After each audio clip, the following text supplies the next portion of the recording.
Why do you think that people aren't making the investment into women? Women's health people just don't care. Women's health was just not a priority. And women themselves are encouraged to deprioritize their own health. The idea that pain is just part of being a woman and something you should just suck up and don't complain about is so prevalent. It's terrifying. The impact of period pain, whether it's caused by endometriosis or primary dysmenorrhea, is just horrifies me that we don't take it more seriously. Yes, it's not killing anyone, but it's really affecting people's lives. It's affecting their career trajectory. It's affecting their education. I was born to be free.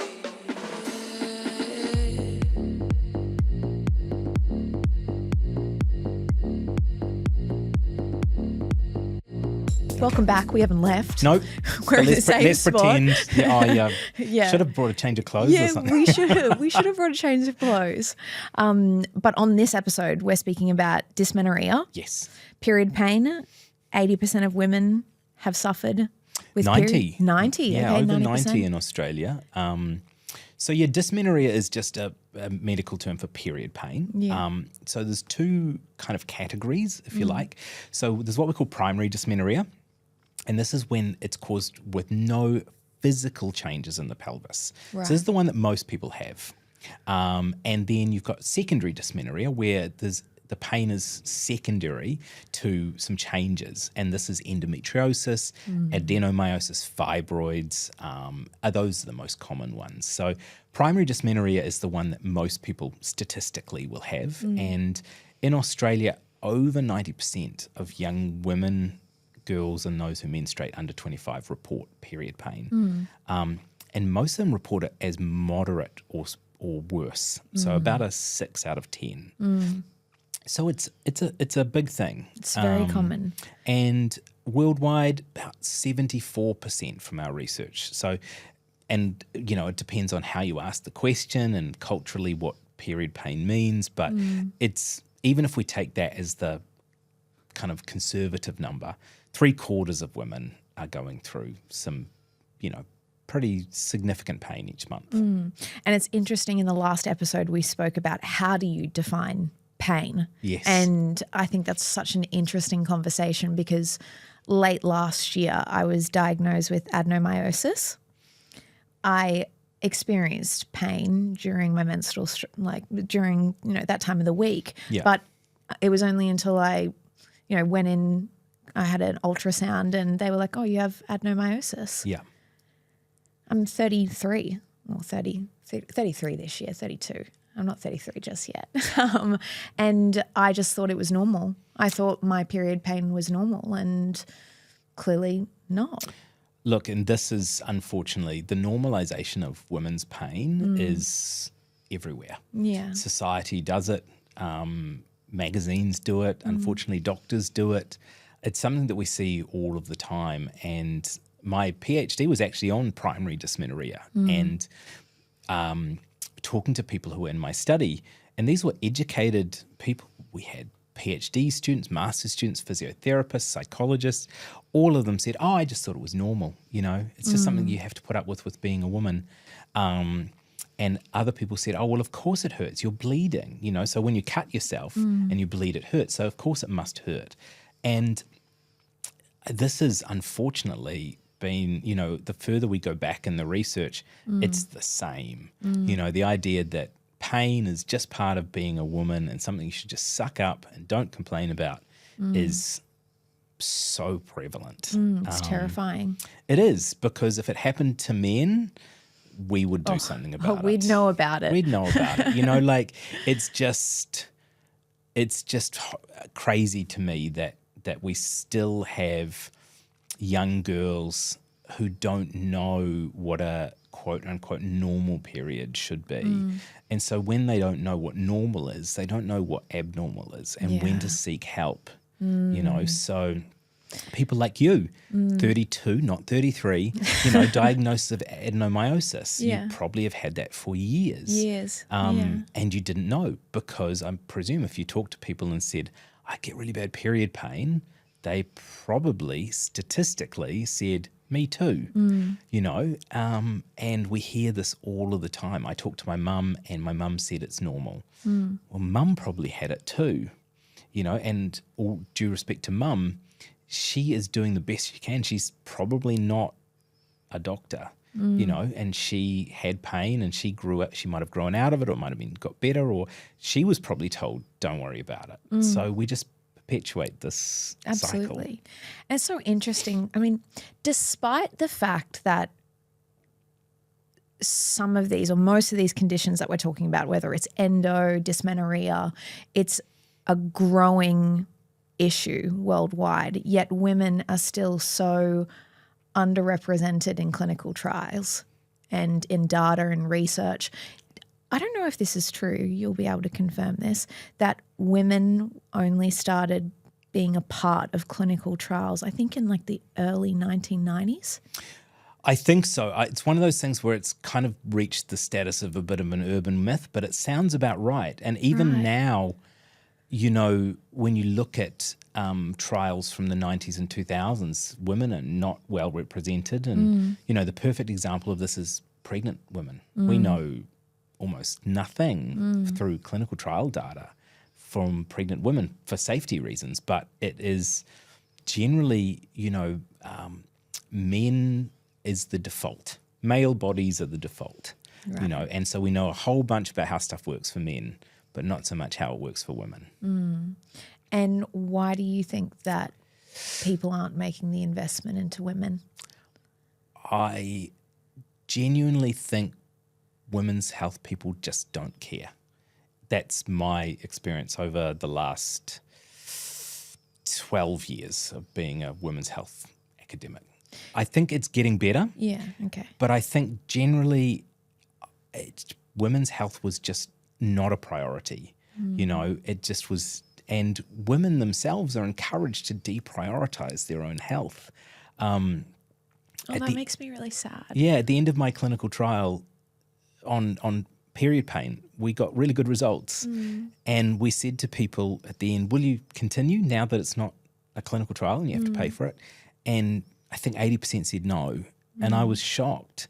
And we actually did some interviews, not me, paid someone else. And we said, do you mind telling us a bit why? They didn't want to spend money on themselves. They didn't want to spend time on themselves. If they had kids, they felt like they had to be the last on the list. That was 2014. And I still feel the same now, that women just deprioritize themselves, especially if they have kids. They feel like their health is the bottom of the list. And, you know, we see a lot more funding now, which is great. But when you think of the fact that the cost burden of endometriosis, and I know this is a dysmenorrhea episode, but the cost burden of endometriosis alone is 9.7 minimum, probably a lot more than that now that we know better figures about how common it is. We based ours on 1 in 10, but it's most likely 1 in 7, so it's a lot more. But even if we say conservatively $9.7 billion a year, it's about $24 million a day. Someone with a calculator can check that. I might be wrong. So when we talk about this money that the government is investing, it's great. Don't get me wrong. Please give us more money. Yeah. But it's like 2 or 3 days worth of the entire cost, you know. So when you break it down like that. And dysmenorrhea, we haven't published this paper yet, but let's just say the figure is similar.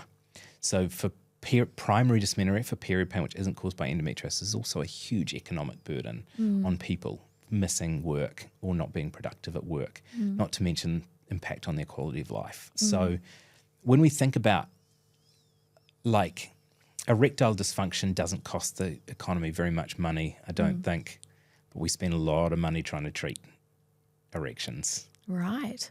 But we don't. How much? I don't know. Okay. I'm not sure. Thankfully, I'm still too young perhaps to need it.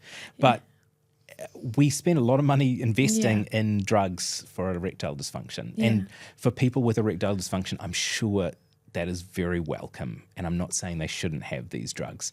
But it's Well, when you 90% of them wouldn't have Yeah. erectile dysfunction issues in comparison to the women who are living No, with exactly. And so period when you, pain. and you think, and this is something that happens to women every month, Yeah. unless they're suppressing their period via contraception, or perhaps they are an athlete and they've got, very low body fat and they're not menstruating, or for some other reason, most women will menstruate Yeah. every month, roughly.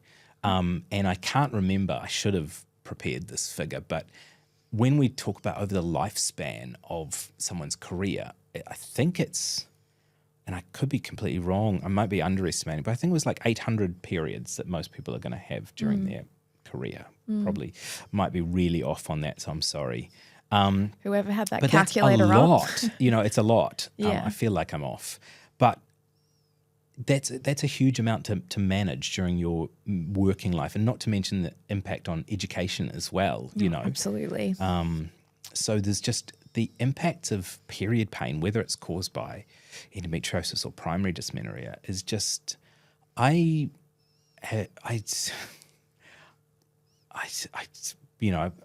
wish I had a good soundbite, but it just horrifies me that we don't take it more seriously. Yes, it's not killing anyone, but it's really affecting people's lives. It's affecting their career trajectory. It's affecting their education.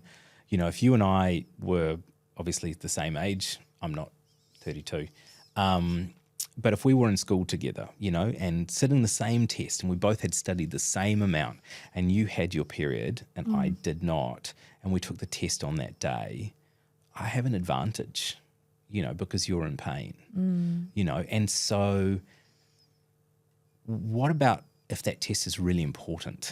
What about if that test is the med school entrance exam or the law school entrance exam? These things are not minor. Agreed. I was just thinking about the research and thinking about how we were talking about stigma before. Do you think, because as you said, people don't care about women's health to a certain degree, but when you then bring in something as controversial as cannabis into the conversation, do you think that the stigma of cannabis affects the research and the funding of research, and then lumping that into women's health? I know that's a double loaded question. Is. Yeah. Look, I think yes. So I used to joke about the fact that I couldn't talk about my research at the dinner table, at a dinner party, and this was when I was researching dysmenorrhea, menstrual health. Because periods are taboo most of the time. Less so now, which is amazing, and go Gen Z for, this kind of conversation that girls. we're having. But that's great. But there is still so much stigma around periods. And, there has been this idea, there's often on social media, this kind of reclaiming periods. But I don't think that, I don't have periods, so I can't speak for that. But what I've been told is, some people feel like shit when they have their period, and that's okay to feel like shit. You don't have to be like the tampon ads show, rollerblading, riding a horse, winning a tennis match. And if you feel empowered by your period, great. But a lot of people don't. They are like, I feel gross and I want to eat chocolate and lie on the couch. That's okay. You should be allowed to do that. It's, but it is taboo because it's to do, I think it's so many different things. It's, there's this idea that it's dirty.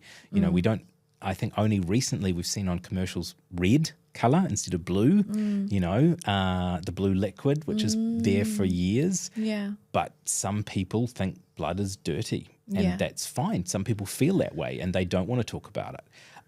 There's also this inherent connection with sex, because you bleed from your vulva, your vagina. So it's kind of a little bit, it's kind of like we don't talk about that because that's our kind of private parts. And so, and then you lump cannabis in on top of that, which has societal stigma. Yeah, it's kind of a double whammy, triple whammy maybe. So yeah, that's a huge problem that we need to tackle. Then you think do you believe that's why we have issues in funding the Yes. research behind it? Or, funding the Yeah, I research. do. Yeah. I think that especially medicinal cannabis, Yeah. more than women's health. I don't think women's health is actively discriminated against. I just Yeah. think it's deprioritized. Yeah. But cannabis, it's hard to say. We don't know the decision making that goes on, but my experience has been trying to get government grants to look at medicinal cannabis has not been gone easy. well. I've been unsuccessful, and that could just be me. Maybe I'm just a shitty academic, but but I do think there is at least some component of that because of the still. Maybe it's the same thing again. No one wants to be the pot premier, you know. Yeah. Well, we will be. I'll take that crown. So the research, what is there available today? It's so interesting because, I have Google alerts set up. I'm sure like everyone else in the cannabis industry, and one of them is, cannabis, women's health. And there's always articles coming through saying cannabis and period pain, cannabis and menstrual health. Yet when you actually look at the data, a lot of it is self-studies or... Yeah, so a lot of it is surveys, and there's survey. nothing wrong with that. Yeah. Cross-sectional surveys. A lot of our data comes from cross-sectional surveys. A lot of those articles, to be honest, they're rehashing, no pun intended, data that's already there. A lot of those articles are written for blogs or for cannabis company websites, and they're just taking information that we already know and kind of repackaging it. Right. Some of it is also just a bit of a stretch, so it's looking at, how medicinal cannabis works and the anti-inflammatory effects, and just extrapolating that period pain, primary dysmenorrhea especially, is an inflammatory condition. So it's caused mostly by an excess of these chemicals called prostaglandins. And the big baddie is PGF2 alpha. Right. It lives in the lining of the cell wall, and when you menstruate, the cell walls of the lining of the uterus break down, and PGF2 alpha is kind of freed from its prison to go and do its evil work, and it gets absorbed back into the uterus, which is, as anyone who's had a baby will know, a giant muscle. And so it causes these contractions, these rhythmic cyclical contractions, which is the spasmodic period pain. Right. It also gets absorbed into the bloodstream as well, where it goes around the bloodstream, and you might get sore shoulders, sore neck, some nausea, some headaches. All of that is caused by this. It's a massive oversimplification, so I'm sorry. There is other factors involved as well, but it's mostly this. So we know that if we reduce inflammation, and this is why things like ibuprofen works, they're anti-inflammatories. So and CBD has anti-inflammatory properties, and so does THC. So by having this, it's reasonable to think that it would make a difference. But we don't have the Concrete evidence? The concrete evidence, as much as you can have concrete evidence. But we don't have the good, what we call prospective data, which is where you enroll someone in a study and you try it out. So that's what we're working on at the moment. Right. So tell us a little bit about this year's study. Yep. So this is, if you haven't seen the previous episode on endometriosis, you should watch that for a better explanation. But this is an observational study, this real world evidence. So it's a small study which we're running in conjunction with a cannabis clinic, and what we're doing is we're recruiting people who are seeking out treatment for period pain. We're screening them, and we're getting them to fill in some measurements before they start and then after they finish. And these are things like pain and other symptoms. So we can test to see what difference their product makes. We're also asking some of them to very kindly donate.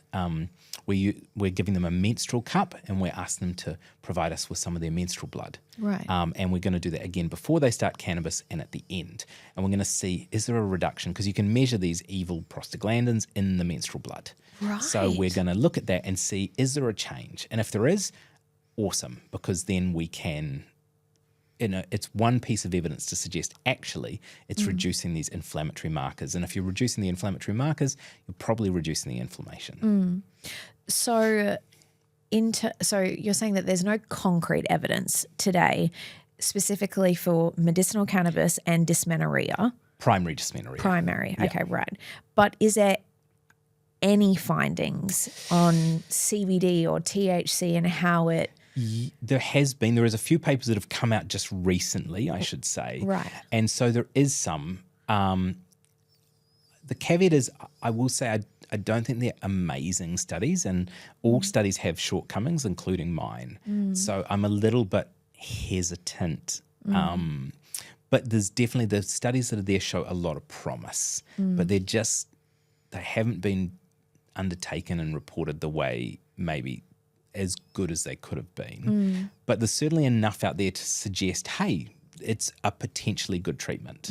And I think that because we know anywhere between 30 and 50% of people say that they don't get relief from ibuprofen, more don't get relief from Panadol, that it might be something worth checking out, because people generally don't manage their period pain well, unfortunately.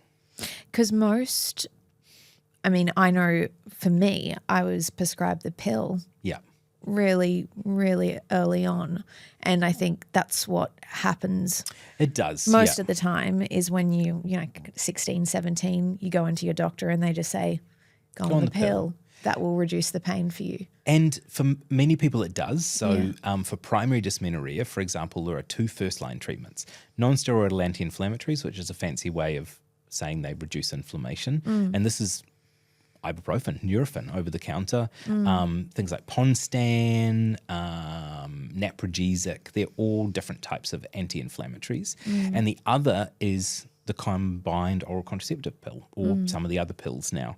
Those are 2, if you go to the guidelines for treatment of primary dysmenorrhea, those are the 2 first-line ones. So, and the reason for that is the pill does work for many people. It reduces the thickening of the lining, and if you think you've got a thinner uterine lining, you're going to have less prostaglandins in there. So when you do bleed, it's probably going to be lighter and less painful. And there is also some evidence that the pill has a bit of a pain relieving effect as well. So for some people, they go on the pill and it really does stop it while they're on the pill. So it's not it's not that it's just a guess. It just happens to be that it does work for some people. The problem is when someone's prescribed the pill and it doesn't help, and they're just left on it. Yeah. And unfortunately, that happens far too often. And it can almost not subside, but stop maybe individuals from realizing those underlying conditions that they're living with. And when they come off of the pill, they can realize, okay, this isn't Absolutely. normal. That's what happened to my wife, actually. So she was on the pill for many years. She had really severe period pain. And when she was on it, it wasn't too bad. It was still bad, but not too bad. And then she came off it and it was horrific. Absolutely horrific. And it had been masking, it had been suppressing, which is what it was supposed to do. It had been suppressing the symptoms, but unfortunately, when she came off it, they were really severe. Yeah, havoc. Yeah. So for a patient, let's just say, who is suffering with period pain, but I'm assuming period pain starts quite young. It can be from usually 14 and upwards. Some people 15? have it from the very first time, from menarche. So from their very first period, some people can have. And so what's pain. 12 is mid-12s. Right. Is the age in Australia. Do you think that somebody under the age of 18 should be considering CBD as That's a very good question. a potential pain reliever? I'm not sure we know enough yet about the risks of CBD in young people. Let's talk about that. Yeah. About the risks. Yeah. Not to scare anyone. I Sure. mean, we are a Yeah. pro-cannabis podcast, but I think as well, when we do speak about cannabis, or what I've seen in the last couple of years is, we're speaking about the positives of cannabis, and rightfully so, because it's been demonized for such a long period of time. But I think as well, there's something to be said about the risks that come with cannabis as well, and it's something that isn't discussed.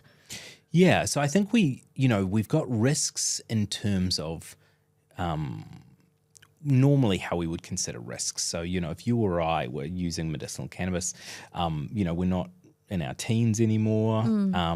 So we have different risks, and these are mostly transient ones. We could have some dizziness or some fatigue or some dry mouth. Those are risks, what we call adverse events when we record them in the research. Those under 20 have got a slightly different set of risks because they really have developmental risks. And I have to put my hand up here and say, I'm not an expert in this area. Okay. So I don't want to speak too much about that because I really don't know. I can ask Justin next time. You can ask Justin. Justin. And also I know people who work in neuroscience who know much more about this than me. But there's definitely, my understanding is there is some considerable risks under 20 around that neurodevelopment because the brain's still growing and learning basically. So, and some people I believe have even pushed it up to 25. So I think that's where it becomes really difficult recommending something like medicinal cannabis as a treatment for period pain in teenagers. Yeah. I think we just don't know enough yet. Yeah. What are some of the most common adverse reactions you're seeing in women taking medicinal cannabis? So I think CBD only is really different, obviously. The only thing we really see with CBD only is occasional nausea, and that may not even be the CBD. That could just be what it's carried in because it's often like a medium chain triglyceride oil or similar. So some people just don't like oil on an empty stomach, which is fair enough. It can make you a bit nauseous. Sometimes some gastro upset, a bit of diarrhea or loose bowels. Some people get a bit of dizziness or fatigue. And these tend to be quite high doses we're talking about, like, over 150 milligrams or over 300 milligrams a day. Generally, for the low doses, it is dose dependent. Hardly anyone seems to report these on low doses. When you start getting really significant doses, like 600 milligrams or more, there is sometimes liver function changes, so they really need to be monitored. But otherwise, it's pretty mild. Yeah. For kind of anything containing THC, the stuff that we commonly see is probably the stuff that most people would know. So, fatigue, you feel sleepy. Yeah.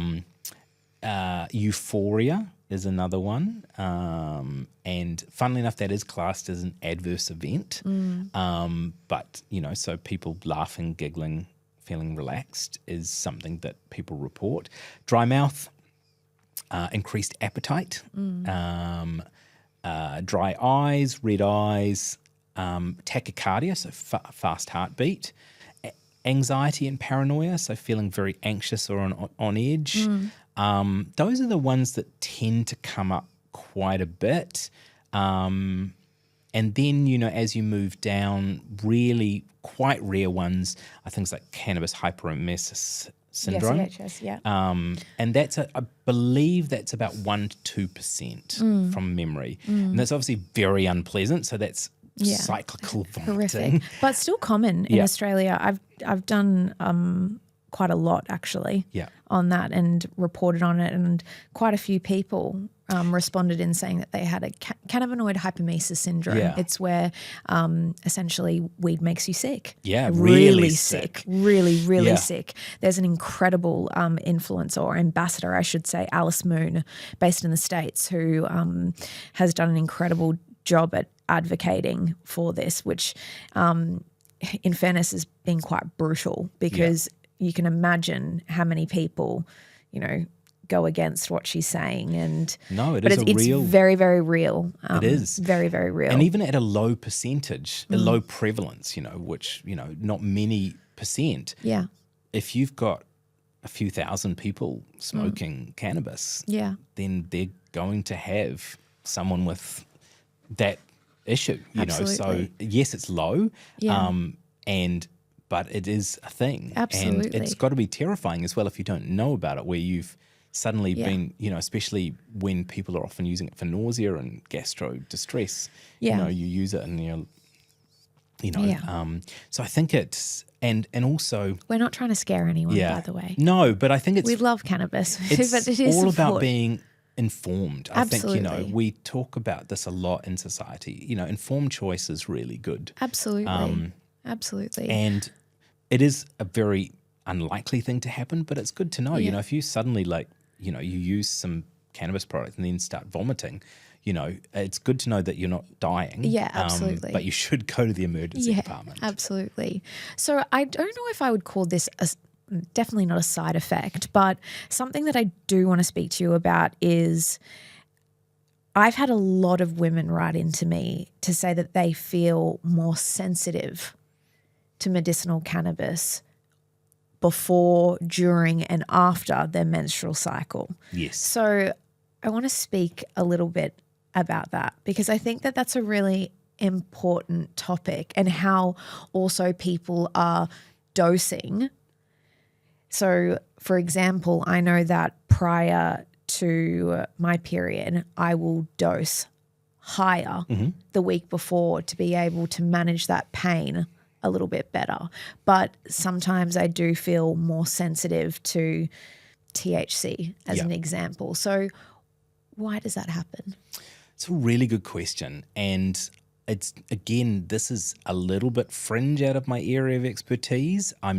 But it's mostly I'm just putting the hard around, questions on you. No, I think it's a really interesting one. And I want to say the caveat is part of we don't know a lot about this. And part of this comes back to we don't fund women's health research enough.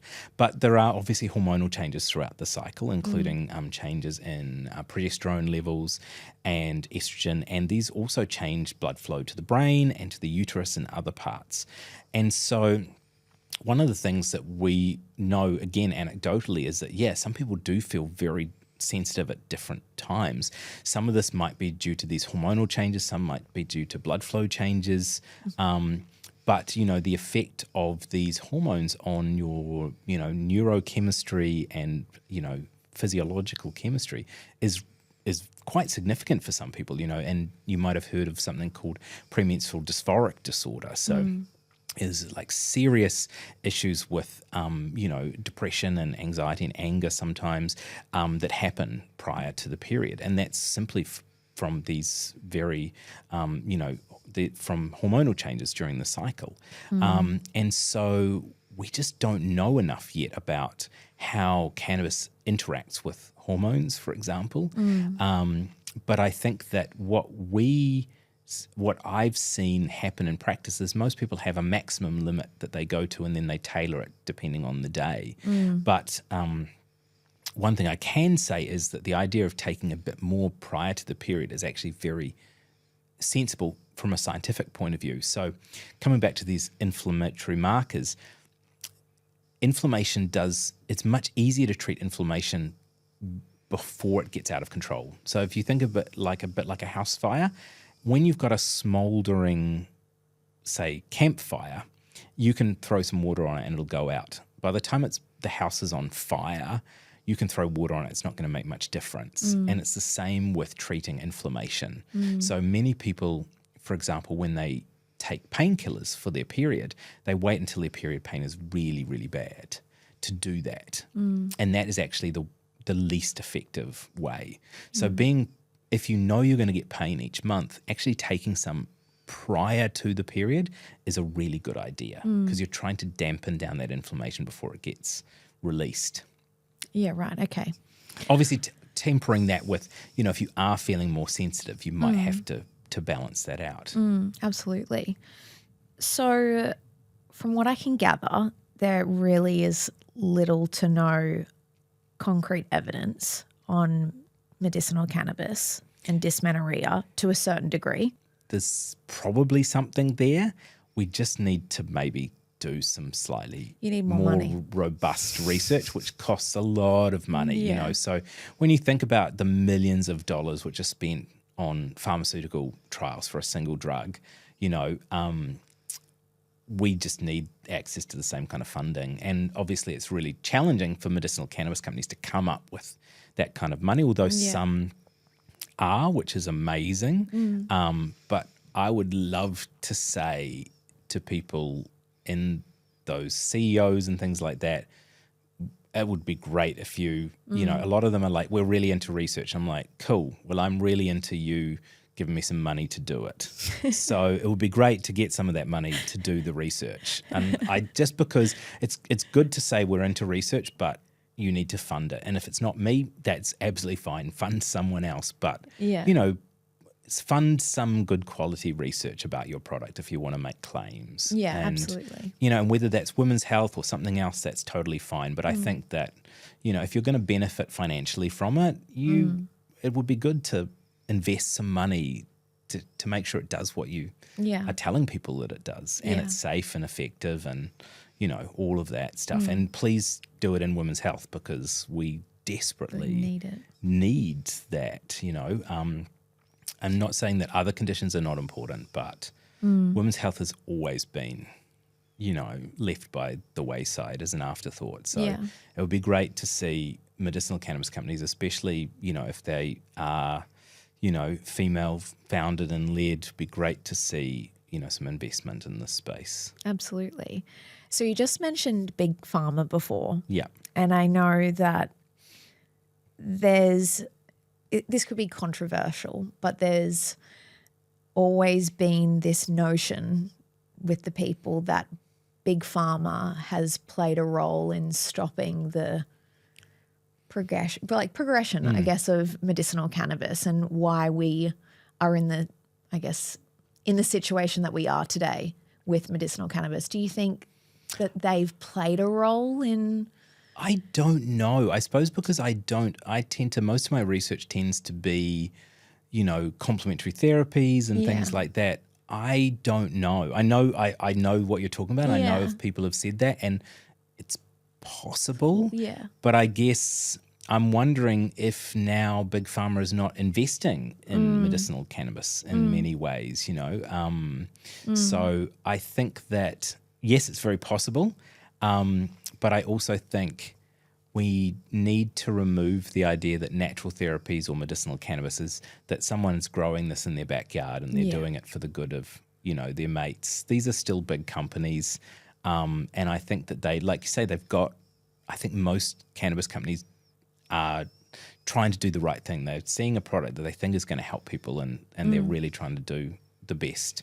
But I think that, you know, we also need to be realistic that, you know, there's often profit motives as well, which is understandable. I've got no problem with people wanting to make some money. But I don't know. I mean, I haven't seen, like, in terms of my research, I've never had issues with outside interference. So I can't say that that's something I was just I've going off seen. topic. Yeah, no, that's fine. I think that's something that I've never seen. Yeah. In me personally, but it's certainly possible. And, you know, like I said, I've had no success with government funding for any of my cannabis projects, and whether that's just because I haven't written a good application or the others were better, or I just don't know. I don't want to say that, you know, they're out to get me. Yeah. So it's hard to say, but certainly when I've been trying to do the research, our ethics committee has been super supportive. You know, we've really, considering it is a taboo topic and it's still has that stigma of illegality to it, I think I've been feeling pretty fortunate about it. And I know certainly from the medical community, there's many out there who are desperately looking for treatments for their patients. They really care about their patients and they are coming up against, you know, the current restrictions and how effective some treatments are for endometriosis period pain. So I've had a lot of doctors, you know, being very positive about these. Not everybody, obviously, and but I do think there is a lot of people who are saying, okay, what we've got at the moment is not good enough. And that doesn't necessarily make them pro-cannabis, but I think they're probably quite pragmatic. If it's medicinal cannabis that helps people, they're probably going to get behind that. And if it's a pharmaceutical drug, they'll probably get behind that as well, which is understandable. So my last question is, and I know I'm just conscious that I want patients or potential patients to feel comfortable in speaking to their doctor about cannabis, and normally when I'm speaking to people who are curious about it, I always say, bring along some research or bring along something that you've seen that may push or guide your GP in the right direction to prescribe. And given what you said, there isn't a ton of evidence supporting cannabis and period pain. What advice would you give to somebody who is about to jump in to that conversation with their doctor who is maybe more pro Big Pharma? So look, I think that, yes, there's not a huge amount of evidence, but I guess when we look at the totality of it in terms of, cross-sectional surveys, animal models, mechanisms of action, when we put it together, it does make a reasonably compelling case. Right. And Justin and I, and also Professor Jason Abbott, who is a gynecologist, have written a couple of academic articles about this. One of them is for Nature Drugs called, I should remember the name of it, The Place of Cannabinoids in Treating Gynecological Pain. And we also wrote for the Australian New Zealand Journal of Gynecologists a couple of times. Some of those are available open access, others are not. I'd be really happy if anyone wants something to take along to their doctor, they can contact me. I'll give them a free PDF copy. You can show it to them. It's full of nerdy stuff that they might enjoy, and you might enjoy reading it as well, the patient. But I'd be really happy. So we've written this for medical practitioners, right? Okay. And so whether they take it on board or not, I don't know, but I think we've made a reasonably compelling case, and we've talked about these shortcomings, what we do know, what we don't know. But I think that realistically, if you're having pain, you deserve to have options about treating that pain. Yeah. Any doctor in Australia, in theory, can prescribe medicinal cannabis. Some may not feel comfortable doing so, in which case you should speak to a medicinal cannabis expert if that's what you would like to do, and then inform your GP. But I think that they should at least have that conversation with you, because it's not, what we've seen too often is people getting put on the pill at 16, at 20, they're like, I'm still in pain, and just being left. That's not acceptable. No. There has to be some future work. So if you're 25, you're taking ibuprofen, you're taking a lot of it, it's not treating your pain, and you want to try something different, trialing medicinal cannabis, from my point of view, would be a very reasonable step to take. Agreed. But people can reach out. I'm so happy to share anything that we've done. Some of it's locked behind paywalls. You can just have a copy. Just email me. Thank you. I appreciate it. Yeah, I think that I always say I will die on a hill preaching this, that cannabis is only controversial because it's complex. And I think it's complex for patients, and it's complex for doctors as well. Absolutely. So it's a learning curve for everybody, but I think that it's exciting to hear that slowly we're getting runs on the board when it comes to research. Definitely we need more money, more funding, and more data to be able to legitimize it as a treatment option. But we're getting there. Yeah, we are. And look, I mean, even just in the last couple of years, we've got funding from various organizations to help us with our work. We're running, by the end of this year, we probably will have 4 or 5 cannabis trials running. So it is happening. Just research is slow. Yeah. Yeah. Yeah, we'll get there. We'll get there. Thank you. You're welcome. So much. Thank you for sitting with me for 2 hours. No worries. Appreciate it.